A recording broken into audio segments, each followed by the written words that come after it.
Episode की शुरुआत में हम एक मिशन देखते हैं। वहां एक लड़का बिस्तर पड़ा होता है। वह अपने मन में कहता है, मेरा सिर फटने वाला है, मैं कहाँ हूं, मेरा गला सूख रहा है। वह पास ही रखे प्याले को उठाकर पी जाता है और कहता है, यह काफी कड़वा है, क्या यह किसी तरह की दवाई है। फिर वह अपने हाथों को देखकर जोर से चिल्ला उठता है। घबराकर वह प्याले को भी फेंक देता है और कहता है, मेरे हाथ के साथ क्या हुआ है। तभी एक लड़की दौड़ती हुई अंदर आती है और घबराई हुई आवाज में कहती है, यंग मास्टर, क्या आप ठीक हैं? मैंने कुछ टूटने की आवाज सुनी थी।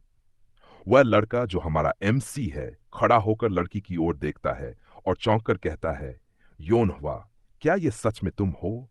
तुम इतनी छोटी कैसे हो? योनहवा जवाब देती है, यंग मास्टर, शायद आपने कोई बुरा सपना देखा होगा। हमारा एमसी ये सूचित करने के लिए कि यह सपना है या नहीं, जमीन पर गिरे टूटे हुए प्याले पर पैर रखता है। उसके पैर से खून बहने लगता है। वह दर्द को महसूस करता है और सोचता है, यह दर्द असली है। फिर वह हवेली के बाहर निकलता है और वहां वही मूर्ति देखता है। उसे देखते ही उसके अतीत की यादें एक बार फिर लौटने लगती हैं। डर से कांपते हुए वह मूर्ति की ओर हाथ बढ़ाता है और अपनी नौकरानी से पूछता है, मैं ये मूर्ति कब लेकर आया था? तभी उसके शरीर से डीमोनिक ची निकलने लगती है। क्रोधित होकर वह मूर्ति को अपने सिर से जोर से मारता है, जिससे वह चकनाचूर हो जाती है। मन ही मन वह सोचता है, यह कोई सपना नहीं है, मुझे नहीं पता कैसे, लेकिन मैं अपने अतीत लौट आया हूं। मूर्ति को देखकर उसे एहसास होता है, 3 साल बाद मेरे क्लान पर एक बड़ा हमला होने वाला है, लेकिन इस बार मैं अपने पूरे परिवार को बचाऊंगा। इसके बाद हमें क्लैन के बारे में बताया जाता है। तियानजोंग क्लैन एक मार्शल क्लैन था, जो हेनान तियानजोंग पर्वत के पास स्थित था। बहुत समय पहले से ही कई घराने ऐसे थे जिन्होंने अपना नाम इस पर्वत के नाम पर रख लिया था, लेकिन योंग क्लैन ने उन सभी को एकीकृत कर दिया। हेनान के लोग उन्हें तियानजोंग योंग क्लैन कहा करते थे। जो लोग उस समय को याद कर सकते हैं, वे वंश की प्रशंसा करते हैं। लेकिन तियानजोंग योंग क्लैन की प्रसिद्धि खत्म हो चुकी थी और लोग अब उनकी प्रशंसा नहीं करते थे। अब वे तियानजोंग क्लैन से अधिक कुछ नहीं रह गए थे। फिर हम तियानजोंग क्लैन के मुखिया को देखते हैं, जिसका नाम योंग बियांग है और वह एमसी का पिता भी है। वह अपनी पत्नी से एमसी के बारे में बात कर रहा था। वह कहता है, हवारिन मुझसे बहुत ज्यादा नफरत करता है। ऐसा लगता है कि यह सिर्फ मेरी ही गलती है कि मैंने बहुत जल्दी पुनर्विवाह कर लिया, जबकि वह अपनी मां की मौत से उबर भी नहीं पाया था। उसकी पत्नी कहती है, उसे और समय चाहिए, समय के साथ हमारा रिश्ता सुधर जाएगा। क्लान का मुखिया कहता है, रिश्ता सुधरने के बजाय और बिगड़ गया है। तभी वहां योन चिल्लाते और भागते हुए आती है। क्लैन का मुखिया उससे पूछता है, क्या हुआ, तुम इतनी जल्दी में क्यों हो? नौकरानी रोते हुए कहती है, यंग मास्टर हवारिन ने खुद को घायल कर लिया है और बेहोश हो गया है।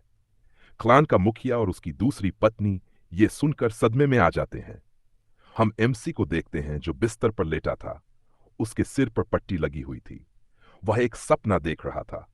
सपने में वह अपनी मां को देखता है जो एक झरने के किनारे बैठी थी और एमसी पानी में मछली पकड़ रहा था। थोड़ी देर में वह एक मछली पकड़ लेता है और अपनी मां की ओर देखता है, लेकिन मां को देखकर वह डर जाता है, मछली को छोड़ देता है और मां की तरफ जाने लगता है। उसकी मां झरने के किनारे बेहोश पड़ी थी। एमसी की मां बिस्तर पर लेटी थी और एमसी वहीं पास में बैठकर रो रहा था। उसकी मां उठती है और उसे गले से लगा लेती है। एमसी फूट फूट कर रो रहा था। तभी उसे एक आवाज आती है, उन शापित आंसुओं को रोको। और उसे वहीं एक सफेद बालों वाला आदमी दिखता है। वह कहता है, तुम कमजोर हो, मैं तुम्हारा सिर एक उपहार के रूप में ले जा रहा हूं। यह कहकर वह उसे निगलने वाला था। तभी एमसी डरते और हाँफते हुए नींद से जाग जाता है। वह अपने आसपास देखता है और कहता है, यह जगह काफी जानी पहचानी लग रही है। यह मेरा कमरा था जब मैं किशोर था।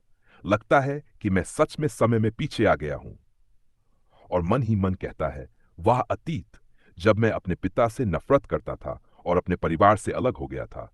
मेरे पिता और परिवार की मृत्यु, वंश का पतन, मैं ये सब होने से रोक सकता हूं, चूंकि मैं भविष्य जानता हूं।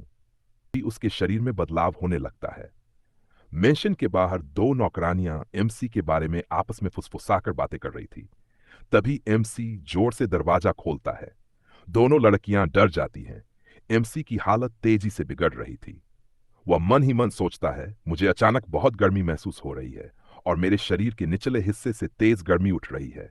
मुझे एक महिला की जरूरत है। तभी उसे एहसास होता है कि उसके शरीर के अंदर से सफेद बालों वाले आदमी की एनर्जी निकल रही है और वह अपने शरीर को संभाल नहीं पा रहा था। घबराकर वह वहां से भागने लगता है। काफी देर तक भागने के बाद एमसी उस झरने में छलांग लगा देता है जो उसने अपने सपने में देखा था। कुछ देर पानी में रहने के बाद उसके शरीर से निकलती एनर्जी शांत हो जाती है। वह मन ही मन सोचता है, मैं बच गया, वरना। तभी उसे अपने पिता की आवाज सुनाई देती है। उसका पिता भागता हुआ उसके पीछे आ गया था। एमसी अपने बीते हुए अतीत और अपनी गलतियों को याद करता है। इस बार वह उन्हें दोहराना नहीं चाहता। यह सोचकर वह अपने पिता को गले लगा लेता है।